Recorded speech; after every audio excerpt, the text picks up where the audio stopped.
Spot ലൈവിലേക്ക് വീണ്ടും. Ernakulam Angamaly morning star college വിദ്യാർത്ഥിനി ജസ്ലിയയുടെ അപകടത്തിൽ പ്രതി സിറിയക് പി ജോർജ് റിമാൻഡിൽ. പ്രതിക്കെതിരെ നരഹത്യാ കുറ്റം ചുമത്തി. രാത്രിയായതിനാൽ റോഡിലൂടെ പോവുകയായിരുന്ന ജസ്ലിയയെ കണ്ടില്ലെന്നും മദ്യപിച്ചിരുന്നില്ല എന്നുമാണ് സിറിയക്കിന്റെ മൊഴി. അതേസമയം പോലീസ് വീഴ്ചയെക്കുറിച്ച് ആലുവ ഡിവൈഎസ്പി അന്വേഷിക്കും. നവമി ദിനേശ് ഉണ്ട് വാർത്തയുടെ വിശദാംശങ്ങളുമായി.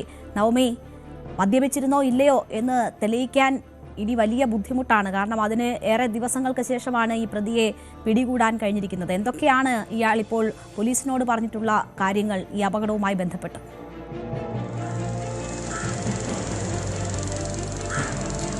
രേണുക, പ്രതി ആദ്യമായി മൊഴി നൽകിയതനുസരിച്ച് താൻ ഈ പെൺകുട്ടി ക്രോസ് ചെയ്തത് റോഡിൽ അരികിൽ കൂടി പോകുന്നത് കണ്ടില്ല. അപകടം നടന്ന ശേഷമാണ് താൻ വാഹനം ഇടിച്ചു എന്ന് മനസ്സിലായത്. മദ്യപിച്ചിട്ടുണ്ടായിരുന്നില്ല എന്നതാണ്. അത് പോലീസ് പൂർണ്ണമായും വിശ്വാസത്തിലെടുത്തിട്ടില്ല. കാരണം മദ്യപിച്ചിട്ടില്ല എങ്കിൽ പിന്നെ എന്തിനാണ് പേടിക്കുന്നത്? ഇത്രയും ദിവസം ഒളിവിൽ പോകുന്നതെന്നൊരു ചോദ്യമാണ് ബാക്കിയാകുന്നത്. അതുകൊണ്ട് തന്നെ പ്രതിയുടെ മുടിയും നഖവും പോലീസ് ശേഖരിച്ചിട്ടുണ്ട്. മറ്റ് ലഹരി ഉപയോഗിക്കുന്ന ഒരു വ്യക്തിയാണോ എന്നറിയുന്നതിന് വേണ്ടിയിട്ടുള്ള പരിശോധനയ്ക്ക് അയക്കാനാണ് പോലീസിന്റെ നീക്കം. അതിനു വേണ്ടിയിട്ട് മുടിയും നഖവും ശേഖരിച്ചിട്ടുണ്ട്. ഇന്ന് 11 മണിയോടുകൂടി അങ്കമാലി മജിസ്ട്രേറ്റ് കോടതിയിൽ ഹാജരാക്കിയ പ്രതിയെ 14 ദിവസത്തേക്കാണ് റിമാൻഡ് ചെയ്തത്. എന്നാലും പോലീസ് കസ്റ്റഡിയിൽ ആവശ്യപ്പെടാനാണ് സാധ്യത. കസ്റ്റഡി അപേക്ഷ നൽകുമെന്ന് പറയുന്നുണ്ട്. വിശദമായി ചോദ്യം ചെയ്യാൻ ആണ് പോലീസിന്റെ അടുത്ത നീക്കം. കാരണം നമുക്കറിയാം, തുടക്കം മുതൽ തന്നെ പോലീസിനെതിരെ വലിയ വിമർശനം ഉന്നയിച്ചിരുന്നു. ഈ പ്രതിയെ പിടികൂടാതെ പോലീസിന്റെ ഈ ഒളിച്ചുകളിയിൽ കുടുംബവും അതോടൊപ്പം തന്നെ യുവജന സംഘടനകളും കോളേജും ഒക്കെ വലിയ രീതിയിൽ പ്രതിഷേധം നടത്തുകയും ഒക്കെ ചെയ്തിരുന്നു. അതുകൊണ്ട് പ്രതിയെ കസ്റ്റഡിയിൽ വാങ്ങി കൃത്യമായിട്ടുള്ള ചോദ്യം ചെയ്യലുകൾ, തെളിവെടുപ്പ് അടക്കമുള്ളവയിലേക്ക് കടക്കാനാണ് പോലീസിന്റെ നീക്കം. പ്രതിയുടെ മൊഴിയിൽ പറയുന്നതനുസരിച്ച് ഈ പെൺകുട്ടിയെ വാഹനം ഇടിച്ചതിന് ശേഷമാണ് ഇങ്ങനെ ഒരു അപകടം ഉണ്ടായി എന്ന് താൻ അറിഞ്ഞത്. ഭയം മൂലമാണ് അപ്പോൾ നിർത്താതെ പോയത്. അടുത്ത ജംഗ്ഷനിലെത്തി താൻ വാഹനം നിർത്തി തിരിച്ച് ഈ സംഭവം നടന്ന സ്ഥലത്തേക്ക് എത്തിയിരുന്നു. പക്ഷേ പോലീസിനെയോ മറ്റാരെങ്കിലും അറിയിക്കാൻ താൻ ഭയപ്പെട്ടിരുന്നു. അതിനെ തുടർന്നാണ് ഇത് ആരോടും പറയാതെ താൻ ഒളിവിൽ പോകുന്നത്. അതിൽ 3 ദിവസം, അതായത് പെൺകുട്ടി ജാസ്ലിയ മരിച്ചു എന്ന് അറിഞ്ഞതിനെ തുടർന്നാണ് ഒളിവിലേക്ക് പോയത്. അതുവരെ ഈ സിറിയക്ക്, പ്രതിയായിട്ടുള്ള സിറിയക്ക് വീട്ടിൽ തന്നെ ഉണ്ടായിരുന്നു. ഈ പെൺകുട്ടി മരിച്ച ദിവസമാണ് ഒളിവിൽ പോയത്. അതായത് കൃത്യമായി പറഞ്ഞാൽ 3 ദിവസമാണ് പ്രതി ഒളിവിൽ കഴിഞ്ഞത്. വാഗമണിലെ ഒരു സുഹൃത്തിന്റെ റിസോർട്ടിലായിരുന്നു. അവിടെ വെച്ച് രൂപം മാറി, അതായത് താടിയും മീശയും ഒക്കെ വടിച്ച മറ്റൊരു രൂപത്തിലായിരുന്നു പിന്നീട് പോലീസ് പിടികൂടുമ്പോൾ പ്രതി ഉണ്ടായിരുന്നത്. തന്നെ ആരും തിരിച്ചറിയാതിരിക്കാൻ വേണ്ടിയിട്ടുള്ള നീക്കം തന്നെയായിരുന്നു പ്രതി നടത്തിയത്. വാഗമണിലെ റിസോർട്ടിൽ പ്രതി ഉണ്ടെന്ന് പോലീസിന് രഹസ്യ വിവരം ലഭിച്ചിരുന്നു. ഇതിനെ തുടർന്ന് നടത്തിയ പരിശോധനയിലാണ് പ്രതിയെ പിടികൂടിയത്. പോലീസിനെ കണ്ട ഉടൻ തന്നെ സിറിയക്ക് ഓടി രക്ഷപ്പെടാൻ ശ്രമിച്ചു. പക്ഷേ വളരെ നാടകീയമായാണ് പോലീസ് പ്രതിയെ പിടികൂടി പിന്നീട് അങ്കമാലി പോലീസിന് കൈമാറുകയും ചെയ്തു. എന്തായാലും പോലീസ് ഈ മദ്യപിച്ചിരുന്നില്ല എന്ന പ്രതിയുടെ മൊഴിയാണ് വിശ്വാസത്തിലെടുക്കാത്തത്. കാരണം നമുക്കറിയാം, 6 ദിവസം കഴിഞ്ഞു. ഇന്നലെ 6ാമത്തെ ദിവസമാണ് പ്രതിയെ പിടികൂടിയത്. അങ്ങനെ ലഹരിയുടെ സാന്നിധ്യമുണ്ടെങ്കിൽ അത് പോകാനുള്ള, രക്തത്തിൽ നിന്നും അത് മാറാനുള്ള ഒരു സാധ്യതയൊക്കെ കൂടുതലാണ്, മാറിയിട്ടുണ്ടാകും. അതുകൊണ്ട് തന്നെയാണ് പ്രതിയുടെ മുടിയും നഖവും പോലീസ് ശേഖരിച്ചിരിക്കുന്നത്. രേണുക, തീർച്ചയായും നവമി ദിനേശാണ് അതുമായി ബന്ധപ്പെട്ടുള്ള വിവരങ്ങൾ നൽകുന്നത്. ഇതുമായി ബന്ധപ്പെട്ട് ഇപ്പോൾ നൽകിയിരിക്കുന്ന മൊഴികൾ എന്തായാലും അന്വേഷണ സംഘം മുഖവിലക്കെടുത്തിട്ടില്ല എന്നതാണ് നവമി തന്നെ സൂചിപ്പിച്ചത്. നമുക്കറിയാം, നിരവധി ദിവസങ്ങൾക്ക് ശേഷം, ഏതാണ്ട് 6 ദിവസത്തിന് ശേഷമാണ് ഇയാൾ പിടിയിലാകുന്ന ഒരു സാഹചര്യം ഉണ്ടായിട്ടുള്ളത്. അതുകൊണ്ട് തന്നെ ഇനി അതിൻ്റെ വ്യക്തത വരുത്തുക ഒക്കെ ശാസ്ത്രീയമായി എത്ര സാധ്യമാകും എന്ന വലിയൊരു ചോദ്യം ഉയരുന്നുണ്ട്. പോലീസ് വീഴ്ചയെക്കുറിച്ച് ആലുവ ഡിവൈഎസ്പി അന്വേഷിക്കും എന്ന ഒരു കാര്യം കൂടി വരുന്നുണ്ട്. നവമി, അതിൻ്റെ വിശദാംശങ്ങൾ എന്താണ്? പോലീസിന് വലിയ വീഴ്ച ഇതുമായി ബന്ധപ്പെട്ട് സംഭവിച്ചിട്ടുണ്ട്. ഈ കാര്യത്തിൽ തന്നെ ഇനി അയാൾ മദ്യപിച്ചിരുന്നോ ഇല്ലയോ എന്നത് തെളിയിക്കുക തന്നെ അസാധ്യമാകുന്നൊരു സാഹചര്യമുണ്ട്. അയാൾ കേരളം വിട്ടുപോലും പോയിട്ടുണ്ടായിരുന്നില്ല. പക്ഷേ പ്രതിയിലേക്ക് എത്താൻ ദിവസങ്ങളെടുത്തു എന്നൊരു സാഹചര്യം, വീട്ടുകാർ തന്നെ പരാതിപ്പെടേണ്ടി വരുന്ന ഒരു സാഹചര്യം കൂടിയുണ്ട്. അപ്പോൾ അതിൽ വലിയൊരു വിശദമായ ഒരു പരിശോധനയ്ക്കാണോ ഇപ്പോൾ സാധ്യത തെളിയുന്നത്?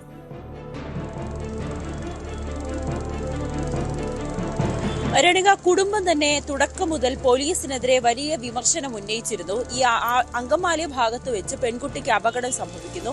അതിനുശേഷം പെൺകുട്ടിയുടെ സഹോദരനും സുഹൃത്തുക്കളും ചേർന്ന് അങ്കമാലി പോലീസിലെ സമീപിച്ച് അപകടം നടന്നതിനെ കുറിച്ച്, അല്ലെങ്കിൽ ഈ പ്രതിയിലേക്കുള്ള സൂചന കിട്ടിയോ, ആരാണ് വാഹനം ഓടിച്ചതെന്ന ചോദ്യങ്ങൾക്കൊന്നും പോലീസിൽ നിന്നും കൃത്യമായിട്ടുള്ള ഒരു മറുപടി ഈ കുടുംബത്തിന് ലഭിച്ചിരുന്നില്ല.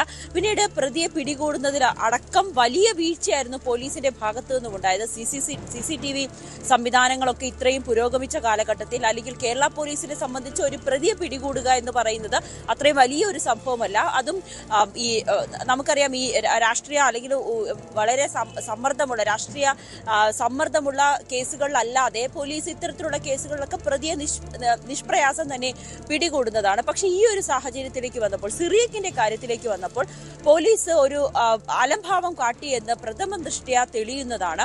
ആലുവ റൂറൽ SP അത് നിഷേധിക്കുകയും ചെയ്തു. അങ്ങനെ പോലീസിന്റെ ഭാഗത്ത് നിന്ന് വീഴ്ച ഉണ്ടായില്ല എന്ന് റൂറൽ SP പറയുമ്പോൾ പോലും പിന്നീട് പോലീസിലുണ്ടായ ഒരു രാഷ്ട്രീയ സമ്മർദ്ദം, ഈ കുടുംബത്തിന്റെ പരാതിയെ തുടർന്ന് അല്ലെങ്കിൽ മാധ്യമങ്ങൾ ഇത്രയേറെ വാർത്തയായത് കുടുംബം തന്നെ പറയുന്നുണ്ട്, ഇതൊരു സാധാരണ വാഹന അപകടമായി മാറിയേനെ, ചിലപ്പോൾ പ്രതിയെ പിടികൂടില്ലായിരുന്നു. പക്ഷേ ഇത് ഈ കുട്ടിയുടെ അവയവദാനം ചെയ്തു, മാധ്യമങ്ങളടക്കം ഈ വാർത്ത അത്രയേറെ ശ്രദ്ധിച്ചത് കൊണ്ട് മാത്രമാണ് പ്രതിയിലേക്ക് പോലും പോലീസ് എത്താനുള്ളൊരു പ്രത്യേക അന്വേഷണ സംഘത്തെ വരെ രൂപീകരിക്കുന്ന ഘട്ടത്തിലേക്ക് പോലും പോയതെന്ന് കുടുംബം ആരോപിച്ചിരുന്നു, കുടുംബം പറഞ്ഞിരുന്നു.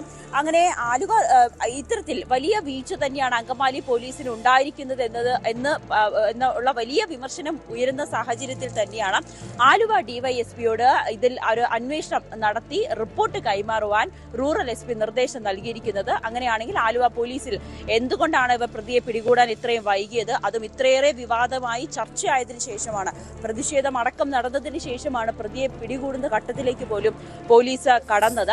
ഇതിൽ എന്തുകൊണ്ടാണ് ഇത്രയും വലിയ വീഴ്ച സംഭവിച്ചതെന്ന് അറിയുന്നതിന് വേണ്ടിയിട്ട് റിപ്പോർട്ട് സമർപ്പിക്കുവാനായി ആലുവ DYSPക്ക് നിർദ്ദേശം നൽകിയിട്ടുണ്ട്. എന്തായാലും ആലുവ DYSPക്കാണ് ഇതിന്റെ അന്വേഷണ ചുമതലയും എന്നതാണ് നമുക്കറിയാൻ സാധിക്കുന്നത്. റൂറൽ SP ആണ് ഈ നിർദ്ദേശം നൽകിയിരിക്കുന്നത്. എന്തായാലും കുടുംബം പറയുന്നതനുസരിച്ച് തങ്ങൾക്ക് നീതി കിട്ടിയില്ല, തന്റെ മകൾക്ക് ഇങ്ങനെ അപകടം സംഭവിച്ചു, ആ സമയത്ത് ഒന്ന് രക്ഷിച്ചിരുന്നെങ്കിൽ ചിലപ്പോൾ ആ കുട്ടിയെ ഞങ്ങൾക്ക് തിരിച്ചു കിട്ടിയേനെ എന്നുള്ള വളരെ വൈകാരികമായിട്ടുള്ള ഒരു പ്രതികരണമായിരുന്നു കുടുംബമടക്കം ഉന്നയിച്ചത്. ഇതൊരു സാധാരണ അപകട മരണമായി പോകുന്ന ഒരു സാഹചര്യത്തിൽ നിന്നും ഈ വാഹന ഡ്രൈവർ നിർത്താതെ പോയത്, അതും ഒരു ഡോക്ടറാണ്, ഒരാളുടെ ജീവൻ രക്ഷിക്കേണ്ട ആള് തന്നെ ജീവൻ എടുക്കുന്ന സാഹചര്യങ്ങളിലേക്ക് വന്നതുകൊണ്ട് മാത്രമാണ് രേണുക ഇത്രയേറെ ചർച്ച ചെയ്യപ്പെട്ടതും. തീർച്ചയായും ആ അപകടത്തിന്റെ CCTV ദൃശ്യങ്ങൾ പുറത്തു വന്നതും എത്ര വലിയ അപകടമാണ് അത് എന്ന് ബോധ്യപ്പെടുത്തുന്നതായിരുന്നു, എത്ര അലക്ഷ്യമായിട്ടായിരുന്നു ഡ്രൈവിംഗ് എന്ന് ബോധ്യപ്പെടുത്തുന്നതായിരുന്നു. മാത്രവുമല്ല 3 ദിവസം ജീവനോട് മല്ലിട്ട് ജസ്ലിയ ആശുപത്രിയിൽ തുടർന്നു. അതിനു മുൻപ് നേരത്തെ ഈ സൂചിപ്പിച്ചതുപോലെ ജീവൻ എടുത്തത് ഒരു ഡോക്ടറാണ്. അയാൾ വാഹനം നിർത്തി അവർക്ക് ആദ്യം ചികിത്സ നൽകാനുള്ളൊരു സാഹചര്യം ഉണ്ടാക്കിയിരുന്നെങ്കിൽ, പ്രാഥമിക ചികിത്സയെങ്കിലും നൽകിയിരുന്നെങ്കിൽ ഒരു ജീവൻ രക്ഷിക്കാമായിരുന്ന സാഹചര്യമാണ്. പഠനത്തിലും സ്പോർട്സിലും ഒക്കെ മിടുക്കിയായിരുന്ന ഒരു പെൺകുട്ടിയാണ്. ആ കുടുംബത്തിന് തീരാ നഷ്ടമാണ് ഉണ്ടായിരിക്കുന്നത്. അവിടെയാണ് പോലീസിൻ്റെ ഭാഗത്തു നിന്ന് പോലും വീഴ്ചയുണ്ടായി എന്ന വലിയ ആരോപണങ്ങൾ ആ കുടുംബത്തിന്, ആ വലിയ ദുഃഖത്തിലും അവരുടെ അവയവദാനം എന്ന വലിയ മഹത്തായ കാര്യം അതവർ നടത്തുന്നു.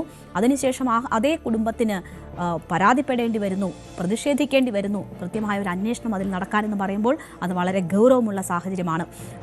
നവമി തുടരുന്നുണ്ട്. നവമി, ഇപ്പോൾ ഈ പ്രതിഷേധത്തിന് ശേഷം, ഇത് വലിയ വാർത്തയായതിനു ശേഷമാണ് അന്വേഷണം ഊർജിതമാകുന്നത്, ഇയാളെ പിടികൂടുന്നത്.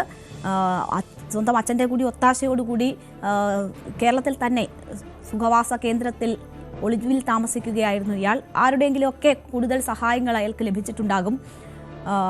ഇപ്പോൾ പിടിയിലായതിനു ശേഷം ആ കാര്യങ്ങളിൽ ഉൾപ്പെടെ, പോലീസിൻ്റെ വീഴ്ചയിൽ ഉൾപ്പെടെ അന്വേഷണം നടക്കുന്ന സാഹചര്യം ആ കുടുംബത്തെ സംബന്ധിച്ച് ഇപ്പോൾ അന്വേഷണം ശരിയായ ദിശയിലാണ്, കാര്യങ്ങൾ നേരെയാണ് എന്ന രീതിയിൽ ചിന്തിപ്പിക്കുന്നുണ്ടോ? അവരുടെ ഏതെങ്കിലും തരത്തിലുള്ള പ്രതികരണം നമുക്ക് ലഭ്യമായിട്ടുണ്ടോ? ഇപ്പോൾ അവർ സാറ്റിസ്ഫൈഡ് ആണോ ഈ അന്വേഷണ കാര്യങ്ങളിൽ?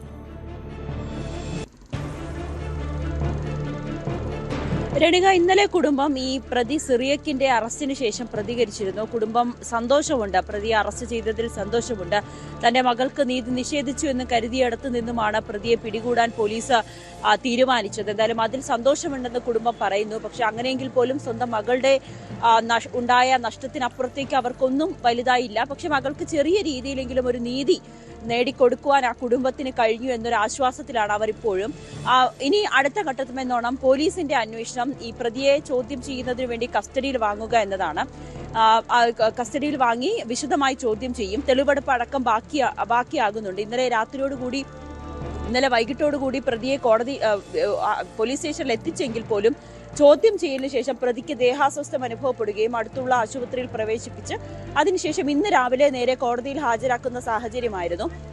പ്രതി എന്തായാലും ഇനി വിശദമായി ചോദ്യം ചെയ്യും, അതിനുവേണ്ടി കസ്റ്റഡിയിൽ വാങ്ങും. അതോടൊപ്പം തന്നെ വാഗമണിൽ പ്രതിക്ക് ഒളിവിൽ താമസിക്കുവാൻ വേണ്ടി സഹായം ചെയ്തു കൊടുത്ത റിസോർട്ട് ഉടമയെയും വൈകാതെ ചോദ്യം ചെയ്യാൻ വിളിപ്പിക്കുമെന്നാണ് അറിയാൻ സാധിക്കുന്നത്. പ്രതി സിറിയക്കിന്റെ സുഹൃത്തു കൂടിയാണ് റിസോർട്ട് ഉടമ എന്ന് പറയുന്നുണ്ട്. ഇന്നലെയാണ് പ്രതിയുടെ അച്ഛനായിട്ടുള്ള ജോർജ് മാത്യുവിന്റെ അറസ്റ്റ് രാവിലെ പോലീസ് രേഖപ്പെടുത്തിയത്. കഴിഞ്ഞ ദിവസം വൈകുന്നേരത്തോടുകൂടി അങ്കമാലി സ്റ്റേഷനിൽ ഹാജരാകാൻ ആവശ്യപ്പെട്ടു. പിതാവിന്റെ ഫോൺ പരിശോധിച്ചതിൽ നിന്നുമാണ് സിറിയക്ക് എവിടെയുണ്ട് എന്നതിനുള്ള കൃത്യമായിട്ടുള്ള ചില സൂചനകളും ഒളിവിൽ പോകാൻ അച്ഛൻ സഹായം നൽകി എന്നതും പോലീസിന് മനസ്സിലാകുന്നത്.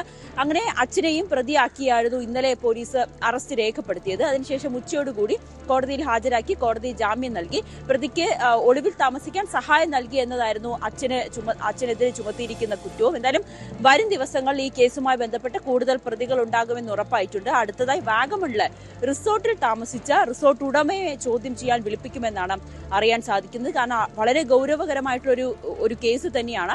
അതിനപ്പുറത്തേക്ക് തുടക്കത്തിൽ പോലീസിന് വീഴ്ച സംഭവിച്ചു എന്ന് പറയുന്നത് കൊണ്ട് തന്നെ ഇനി വളരെ സൂക്ഷ്മമായിട്ടുള്ള ഒരു പരിശോധന അല്ലെങ്കിൽ ഒരു അന്വേഷണം തന്നെയായിരിക്കും അങ്കമാലി പോലീസിന്റെ ഭാഗത്ത് നിന്നും ഉണ്ടാകുക. ശരി, നവമി ദിനേശാണ് വാർത്തയുടെ വിശദാംശങ്ങൾ നൽകിയത്.